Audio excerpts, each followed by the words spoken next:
Hey, not too much. The other guitarist, Corey. Hey, how's it going? What's up, Corey? How are you?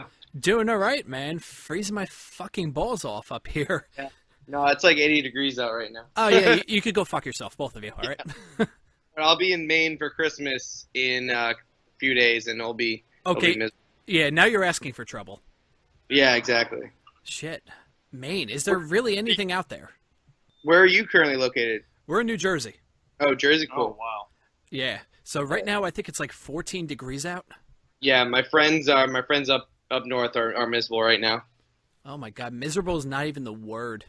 Yeah. And to top it all off, I just quickly went to the Wawa around here, which is like a convenience store if you guys aren't aware. And yeah. I walk in and I'm about to get some treats for myself because I deserve it. And I see a guy in front of me. He's wearing like a t-shirt and like the cut off like jeans, like the cut off like jean shorts. And I'm this close of saying, what the fuck is wrong with you right now? Yeah, right. And to top it all off, it looked like he was sweating. So imagine sweating in 14-degree temperature. Yeah, that's so wrong with that, dude. Oh my god, yeah, definitely. And you guys are down where, Orlando? In Orlando, Florida, yeah. Nice, man, nice. Holy shit. I envy all of you right now. Yeah, it's been nice that we had to, suffer through the miserable summer where it was 100 degrees and 100% humidity every day for like 4 months, but now it's finally it's worth living in Florida now.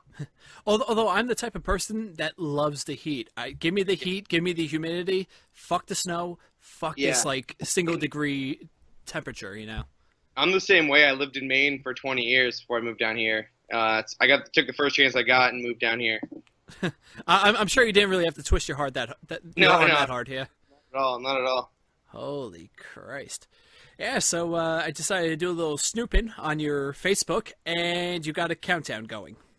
Yeah, we're gonna release a music video in like 2 weeks. Okay, yeah. So that's December 30th, 2016.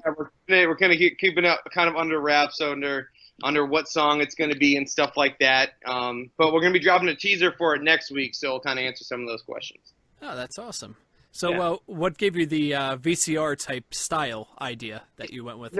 We all thought it was kind of cool, kind of the vintage VHS style thing. I don't know, kind of some nostalgia stuff going, and the video is based on a lot of the memories we've had the past year being a band, so it made sense because when we looked back at a lot of the footage we're using, we all got a little nostalgic, so we're like, yeah, let's throw some of that on there. Yeah, might as well. I mean, it looks good, and you have the little stills from the video there too. Exactly, yeah. So it's all kind of a little puzzle our fans and stuff can put together. Oh, that is awesome. Well, I'll definitely be looking forward to that. It drops in basically 15 days from now. Yep. Wow, that is awesome. So, and you guys had one hell of a year so far. Like, the one thing that brought my attention to you guys was winning that Warped Tour Battle of the Bands thing. Yeah, that was a dream come true for all of us. We actually the only original members of the band are the singer and I. Mm-hmm. And in 2014 we got chosen for the same competition, but it was set up a little bit differently. Back then they would select maybe like 5 bands and then just like front load them on the Ernie Ball stage, which is one of the smaller stages they used to have. Mm-hmm. And then this is the first year they changed it, and they just picked one band per date, and they put you on the main stage. So like we played, and then right after us was like Real Friends, and then Yellow Card. So it was insane. So that was a life-changing experience for all of us. Our drummer had just joined the band a few months earlier, and is like one of his first shows is playing the main stage Warped Tour. So it was crazy, but like you said, we left for tour right after that and got to do the whole East Coast. So it's been a crazy year and also amazingly fun year. Yeah, I mean that is awesome because I remember the Battle of the Bands with Warped Tour going back to like 2005, 2006, where they just stuck you on like that little local stage, a little makeshift stage way out in the middle of nowhere. So if, God forbid you were going on at like 12 in the afternoon and you wanted your friends to come, I don't even think they'll be even in the gates yet, let alone find out where your stage is. you're 100% right. That's exactly what happened to us. Like, half of our friends were coming. They're like, some of them are into the Warped Tour scene and stuff, but a lot of them were just coming to just support us and check it out. And they were still like trying to get in when we played. So it's the way it is. You roll with the punches. This year, luckily being on the main stage, and they started pushing the doors a little bit earlier, so we had a killer crowd. We couldn't have asked for anything better. Orlando definitely showed up for us and supported us, and it was great. Yeah, that is awesome. I mean, like, a lot of great bands are coming out of not only the Orlando scene, but like in the Florida scene in general. I mean, like, how far back does this go with the Florida scene and, like, representing their bands and stuff? Florida's been pushing out, especially the genre we're in, kind of the Warped Tour, pop punk, which is rock genre, like early 2000s. I mean, I know it's kind of cliche, but, like, it really got started with Creed. It was one of the first big bands out of Orlando. Oh, yeah, that's right. And then you got bands like Newfound Glory. You have Yellow Card, you have A Day to Remember. Of course. You have In Berlin, you have We the Kings, Red Jumpsuit Apparatus. Like, it's a pretty, the States popped out a lot of good bands the past decade or so. Yeah, and definitely kind of went under the radar in terms of, like, the states with, like, the best scenes. You know, everyone thinks, okay, New Jersey, you know, California, Ohio. Like, no one really thinks Florida off the top of your head. You know, and it really has been a cool little mecca of music. And it's cool because living down here, you know, all the people who work in the scene, whether you're a promoter, whether you do music videos or you book shows or you are in the recording industry, like, everyone's had some opportunity to work with one of these bands or knows people from one of these bands or, you know, run into them. So it's cool because it's got this own little community of music down here in Florida that's really unique, I think. And it's definitely way different from being up in New England, where I'm originally from. Oh, yeah. Because in New England, it's a lot of the bands doing a lot of the same music. And, like, if you're not with that, it's almost impossible to break out of that scene. Exactly. It's definitely a lot more difficult up there, especially since the whole going to concert scene up there seems so seasonal. Oh, absolutely. Which is a thing. But down here, it's like the opposite. Like, we get every tour package comes through Orlando or Tampa, and you know, there's concerts awesome shows every single month.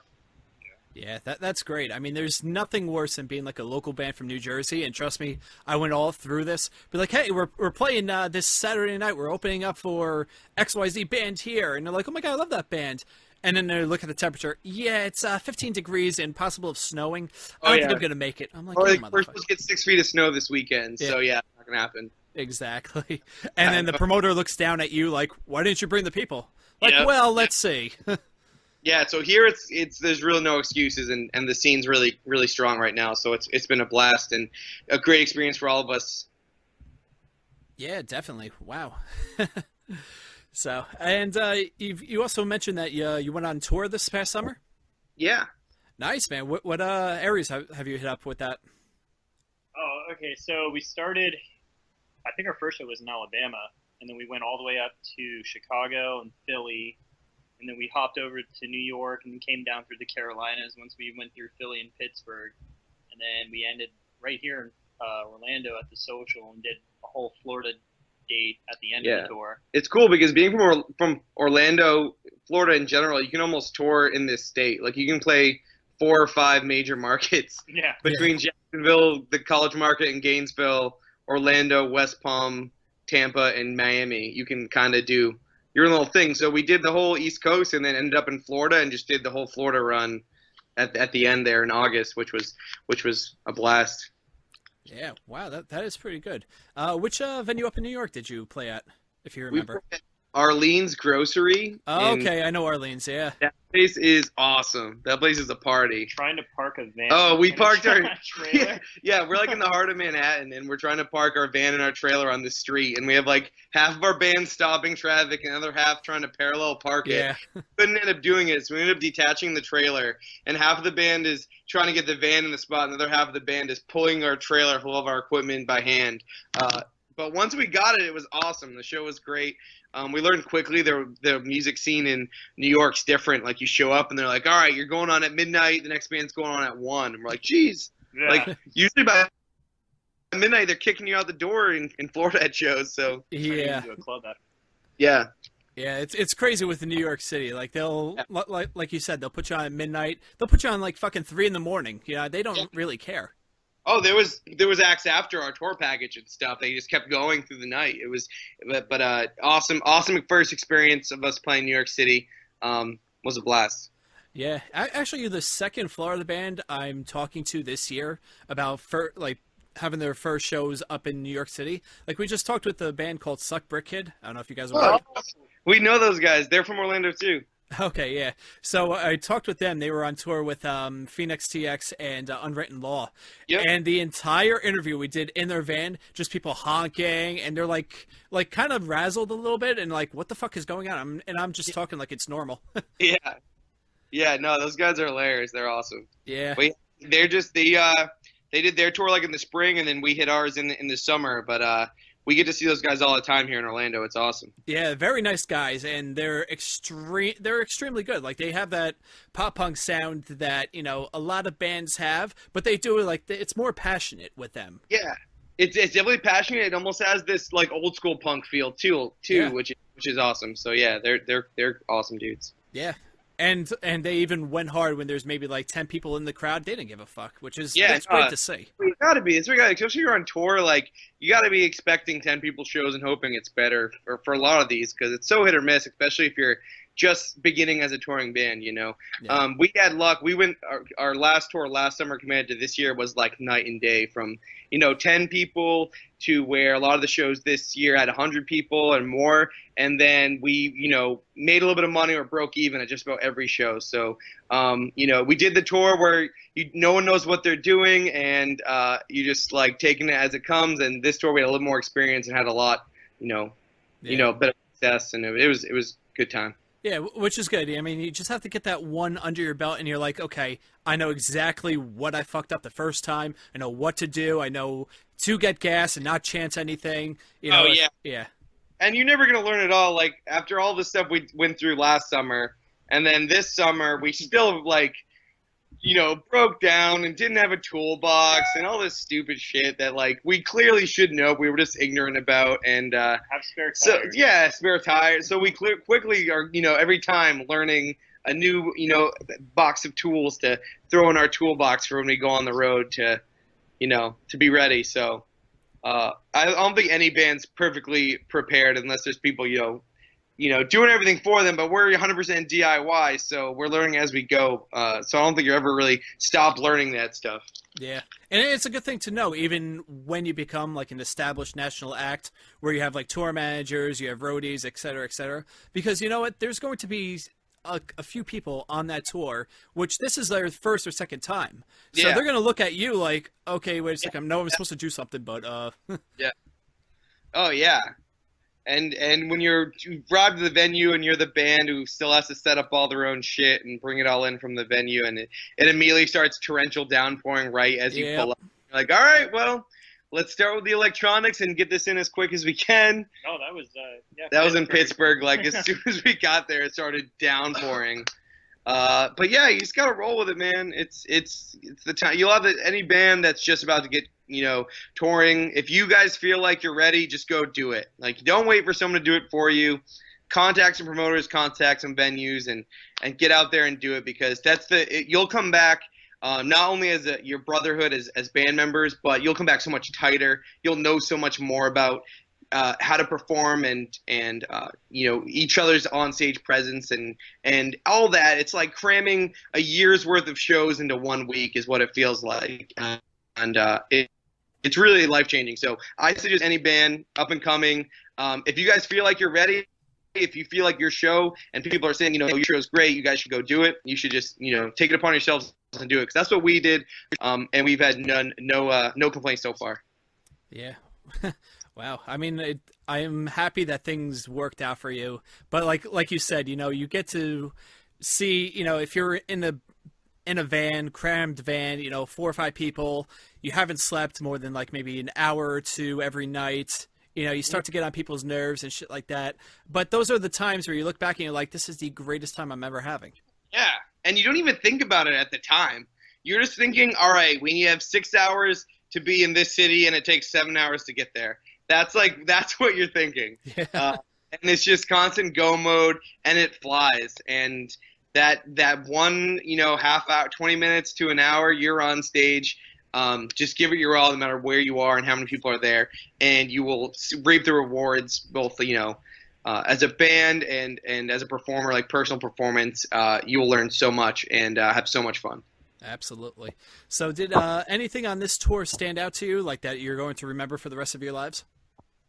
Oh my God, that's a tough one. Every day was a new adventure. We broke down in Indiana, in the middle of nowhere of Indiana. I realized I never want to go see Korn. So much Korn existed. Yeah. But yeah, we broke down in the middle of nowhere between Indianapolis and somewhere between Indianapolis and Chicago.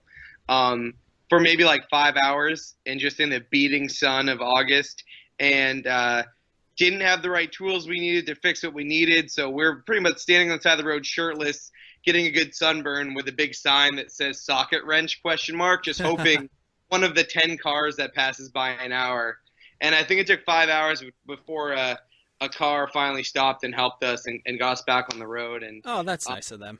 Yeah, but I mean, it was experiences like we had to go into the cornfields to pee, but then as soon as we came back from the cornfields, we realized we were covered in ticks. So then it's like, well, now we got to take ticks off ourselves while we're doing this experience. And just like walking, trying to find a gas station off the closest exit. And that's the stuff that you guys all are like realizing, like, all right, it's just the 4 or 5 of us dudes, and we have to figure this out, and it's all on us. No one's going to help us. Because every single person we know is like 1,000 miles away. Yeah, of course.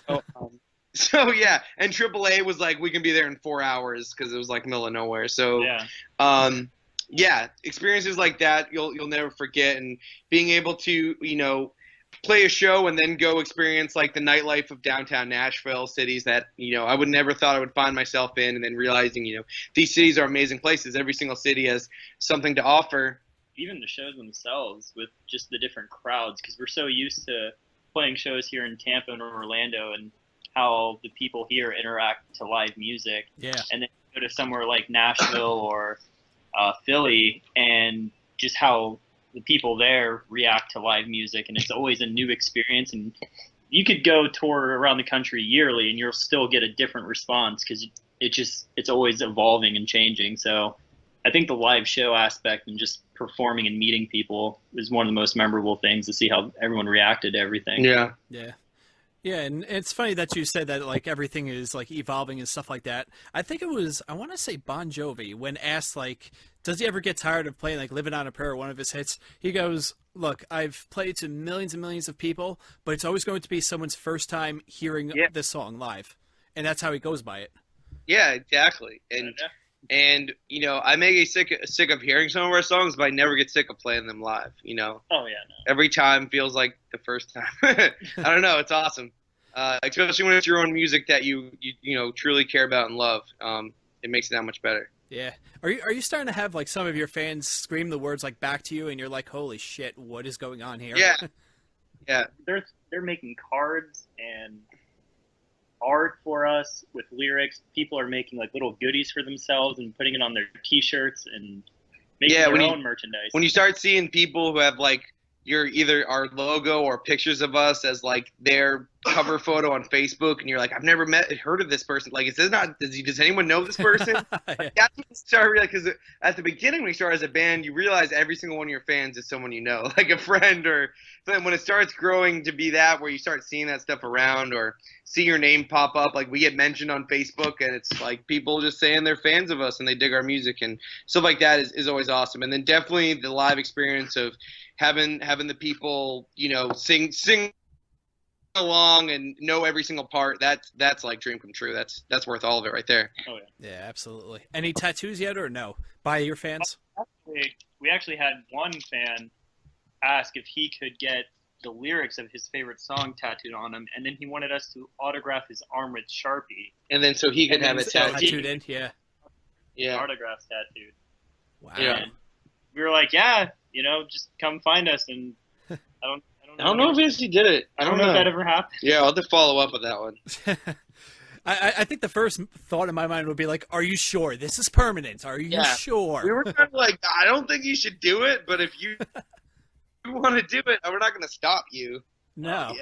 I mean, you're not getting into any free shows, but, you're cool in my book. No, for sure. And it's one of those things where it just makes us reiterates that what we're doing matters to people, and if it helps people and makes other people happy as much as it makes us happy, then that means we got to be doing something right, you know? Absolutely. And it is difficult in being like a bigger band in this scene, like starting out in the music scene. Like if you started out today trying to be a band, you'd be lucky if you got anywhere in maybe 2 years. If you do it like consistently, nonstop, all 4 or 5 members of your bands are doing social media, are pushing, are trying to get ticket sales, are talking to fans. It's a real business, and it's extremely hard to get off the ground. It's how it works. And, there was something I read where like the average life of a band period is 6 months. That's the Aerosmiths and the Rolling Stones, and then the Next Door Garage Band. The average life of that all together is 6 months, because by the time it takes to get the band together, to learn the songs, maybe that takes a few months, and then finally you have your first show. So you practice for your first show, you play your first show, and it's great. And then you play your second show a couple weeks later, and it's not so great. Someone immediately like, oh, this sucks, And it takes you having to persevere through all the buzz immediately of you guys first coming out and your friends come. And then you realize, all right, well, our friends aren't going to come out every Friday to see us. Yeah. So you have to persevere through those times, and then be original and have all you guys invested in the same goal to really push to get to, because every single other band out there is competing with you. So you have to be doing something unique, cool, or work harder than everyone else in your scene if you want to get ahead. And that's been our goal. And that's the real reason why the only real original members are Damien and myself, because we took us all this time to find the guys who are willing to put in all that extra work, along with wanting to play shows and practice. Because if you're going to take it as just a hobby, you're going to end up one of those bands that's 6 months, or you're just going to end up on the hamster wheel playing stagnant. Yeah, exactly. It's unfortunate you actually meet trying to start bands or joining bands,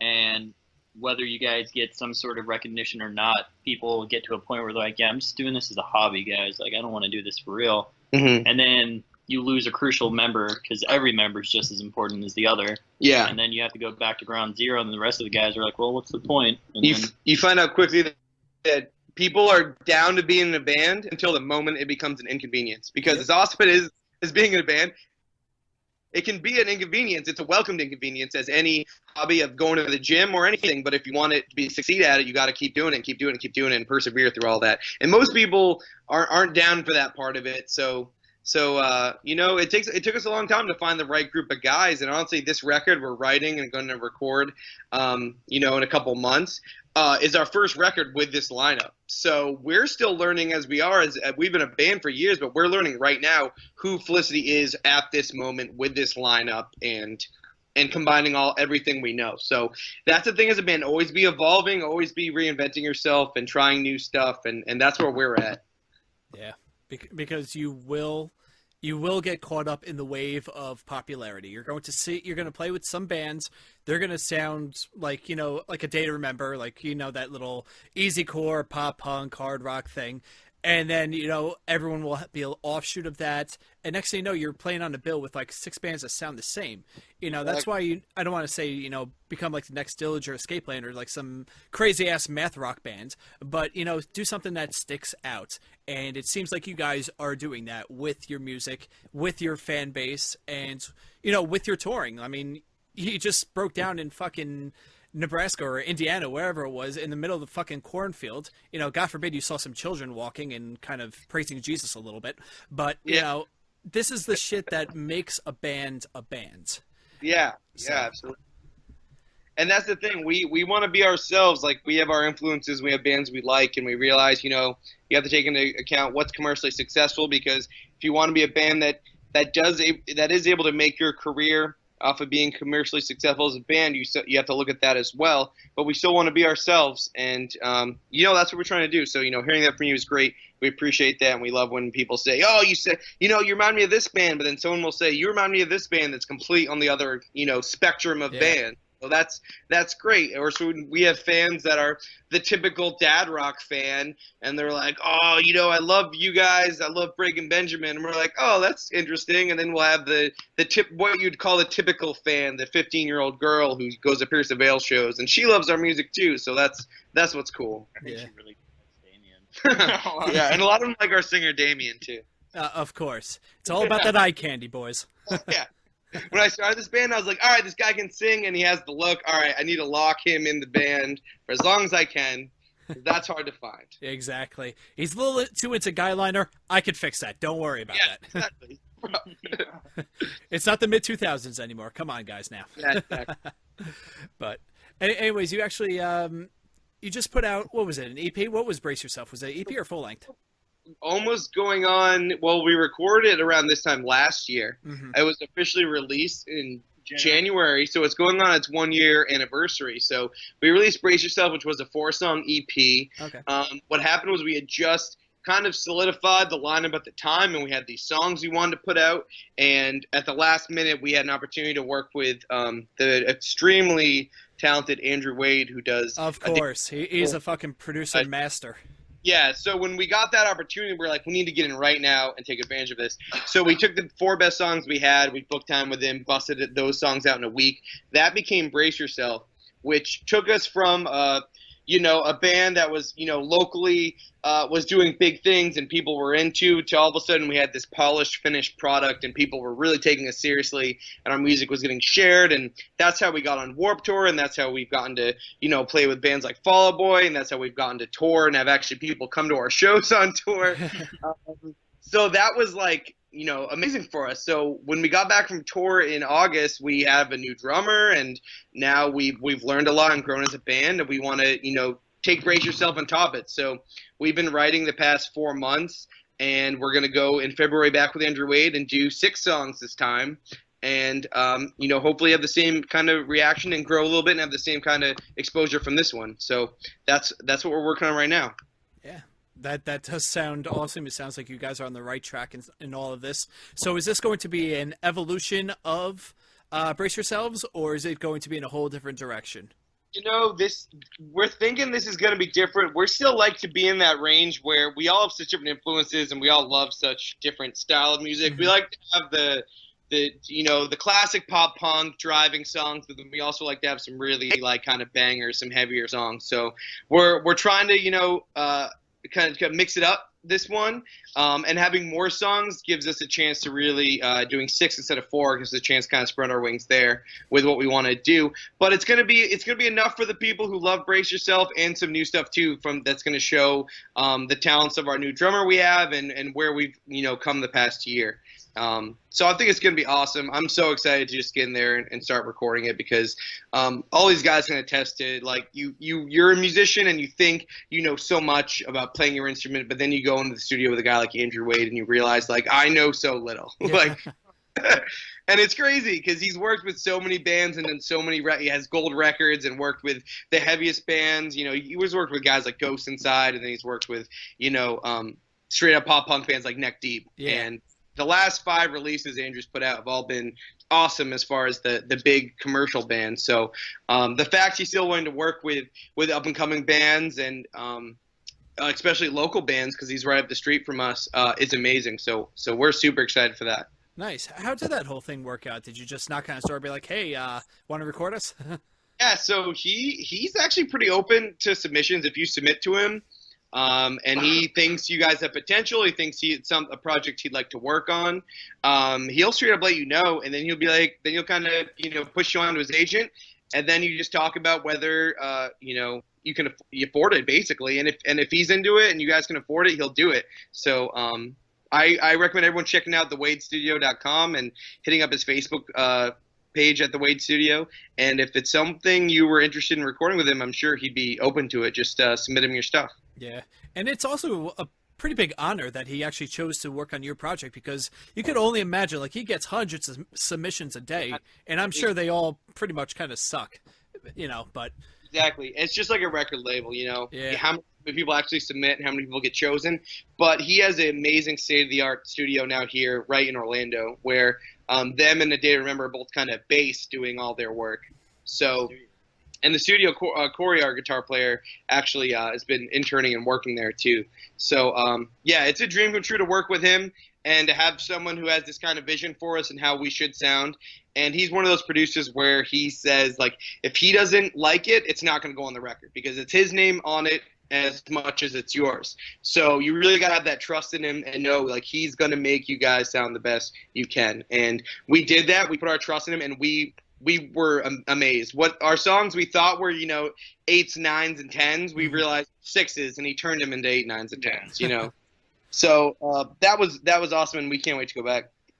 Oh my God, that does sound like a dream come true. Like you're working with a producer who doesn't care about like the money. I mean, obviously, you have to afford him, but like that's not his first priority. Like you just said, he's putting his name on there, and he's basically putting what he's about on there. So he's not going to produce a dud. He's going to try his fucking hardest, trying to get you guys to that level that you're paying for, and that what you like are achieving and stuff.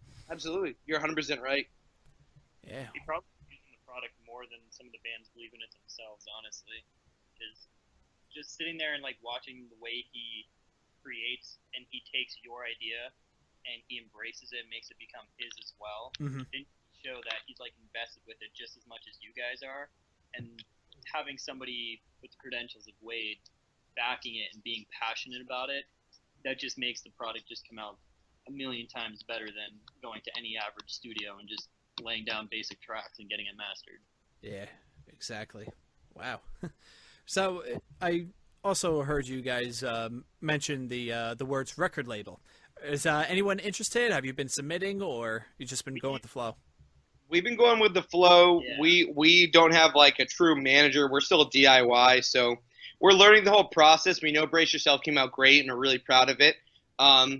So I think with this next record, that's going to be longer. I think we definitely are interested in trying to get it in front of as many ears as possible.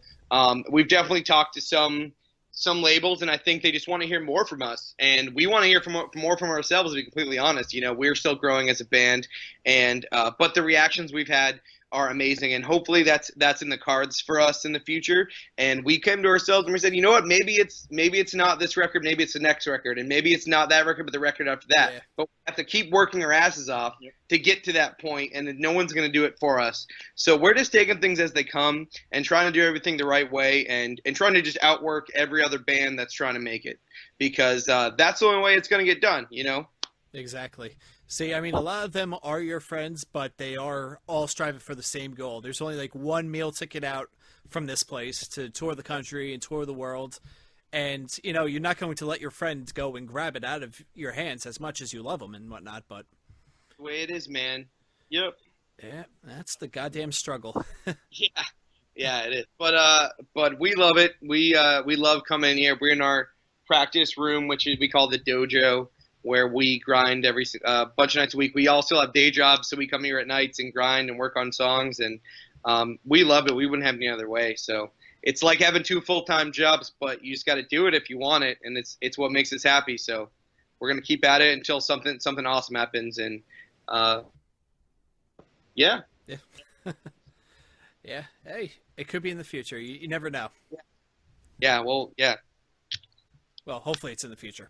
Hopefully it's in the future. Yeah. I mean, we've been getting a lot, as Drew said, we've been getting a lot of success from it. We just got to make sure that any small bit of success, we don't let it inflate our heads, and we don't start developing egos, because at the end of the day, we are still local, even though we have people wearing our shirts and shit. And we've been out and toured the country, but at the end of the day, we're still all doing this, as a grind and a second job, and we want to make it our full-time possession, but we're not there yet. So we just try to stay humble and never stop working hard.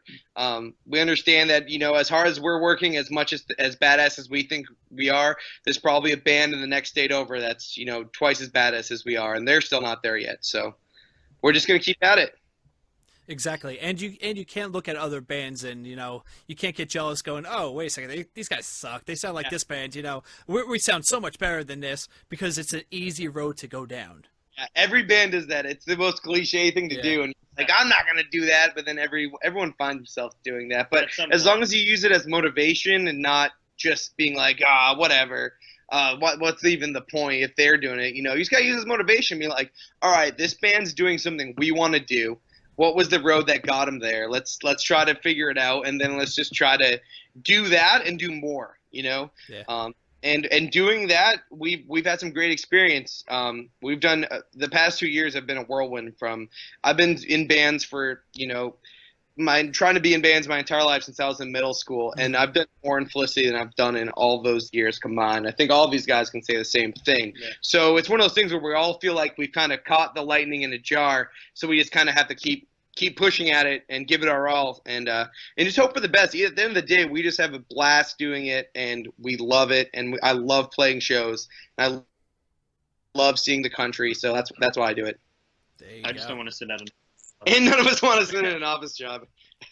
No, I mean, once you get a little taste of the road, a little taste of success, you look at a cubicle and you're like, why would anyone want to trap themselves there for 8 hours? It's like I'd rather make peanuts being a touring band and just be like, all right, I have enough money to survive. I have food in my belly, and I'm not like have creditors chasing me down. Yeah. But I'm like, I don't make a lot of, but I'm touring. I'm in a touring band versus like I make $100K a year and I'm an executive and I go to sleep stressed out every night. Like, I'll take being on the touring band any day. Yeah, dude. Absolutely. Nothing better than being legally homeless and traveling. Yeah. I kind of live in a van, but I'm surviving and I'm doing what I love to do. Exactly. Live in a van, haven't showered in a while, haven't eaten any real food except for McDonald's, and that's not even real food. So, we're pretty much homeless. And the free breakfast at motels. That's the secret when you're touring. Yes. You got to get up early, 7 to 9. Yep. The hotels all have free breakfast, and most of them don't like check in to make sure you live there or stay there. It's so sad when you're traveling and you realize how many places don't have Wawa. Yeah. So you can't just go in at 4 Oh, my God, it's the worst. We pretty much lived off Wawa. Oh, Wawa is delicious. It's the perfect balance of convenience and quality. Yeah. Yeah, it definitely is. And their sandwiches don't suck. In the morning, yeah, exactly. Yeah. Oh, God. It's not like 7-Eleven where things are like, stale. It's in there forever. Exactly. That hot dog has been there since the store opened back in the 70s, and you're like, And the sandwiches that are like prepackaged were made in like Erie, Indiana, and like shipped there. Yeah, shipped over like 3 days ago, but they exactly. postmark it today. Oh, exactly. Ugh. Yes, you guys gotta get Wawa to sponsor one of your tours. Oh, that'd be perfect. We'll put a nice Wawa logo on the side of our van. Exactly. Yep. We get 50% off all Wawa during the tour. It'd be great. Fuck that, free. Free Wawa. I was gonna say free, but I was like, that's unrealistic. But No, try, believe. You gotta believe. Gotta believe in yourself. There you go. No drinks though. No drinks. No drink, dude. Drink puddle. I'll drink a puddle water. I don't care. Yeah, it's free hoagies. We're good. There you go. Free chicken sandwich. Oh my God. Or the Thanksgiving bowl. Oh my God. Did you get to talk to Heroes Fate yet? Because they're another one of our friends from Orlando. We were supposed to have them on today. We rescheduled them until Monday, I want to say. Well, when you talk to them, tell them Felicity says hi. We just played a show with them last week. Oh wow. Yeah, it was their CD release show, and like 2 of the bands canceled like the day of, and they're like, "Can you guys come play?" And we're like, "Yep." And it was a blast. It was a crazy night. Oh my God. But those guys are super cool. Oh, awesome. Yeah, I've never had one bad experience from a Florida band yet. Okay. Well, there's still time in this interview. Yep. Yes, there is. Mention that 80-degree weather again, motherfuckers. Yeah, right. Oh, God. But yeah, I mean, that's just the way the music business is. Clearly, you're basically homeless, doing what you love with thousands of dollars worth of equipment. Yep. And nothing makes sense. And exactly how it is. Oh, God. Well, I think this is a good place to end the interview. Maybe we could do a part 2 a little later on, closer to when the new EP is ready to go. Yeah, let's do it. Definitely. Okay, so let's do some plugs. So you're on Facebook, facebook.com/FelicityFL. I'm assuming that's the same for Twitter and Instagram? Twitter and Instagram is a little bit different. It's just We Are Felicity. We are, okay. Yeah. Okay, so what asshole has Felicity and what asshole has Felicity FL? Dude, exactly. You'll find out. Yeah. We also get confused for the TV show a lot, and we also get confused for the American Girl doll. Oh, yeah, that makes sense. But, Devil Wears Prada is a band, and no one gives them a hard time, so... Yeah, yeah, that's true. Yeah, so We no. just haven't made our name yet. Yeah, Wait exactly. So yeah, we are Felicity on Twitter and Instagram. We Yep. post on Instagram a ton. We're an Instagram band, and Facebook Felicity FL, and we respond to everyone who comments or shoots us a message. If you're a fan of our tunes, let us know. We'll give you a shout out, and yeah, that's the easiest way to get a hold of us. That's awesome. Now on Instagram, are there plenty of pictures of Damien? Yeah. Oh, Oh yeah. yeah. Okay. Yeah. Mostly pictures of Damien, because we know that's what people come for. That's why I asked. Yeah. All right, guys, and like we do every interview, we choose a song to play out from this interview. I know you guys gave us two. Which one did you want to go with? Burn the World or Hang On? I say hang on. All right, we'll go with Hang On. Burn the World's a little bit heavier one. If you guys like Hang On, we have a little bit of a heavier song called Burn the World. They're both on, you can find us on Spotify, Apple Music, iTunes. We're super easy to find. So check them out. YouTube as well. We are Felicity, so you can find them there. Well, the beautiful part about this podcast is I'm going to play like the first 30 to 45 seconds of Burn the World right before we go into this interview. Perfect. Yep. Oh. That's how we do it here. Sounds good. There we go. Okay, so this is Hang On by Felicity. Guys, thank you so much. We'll definitely have a part 2 soon.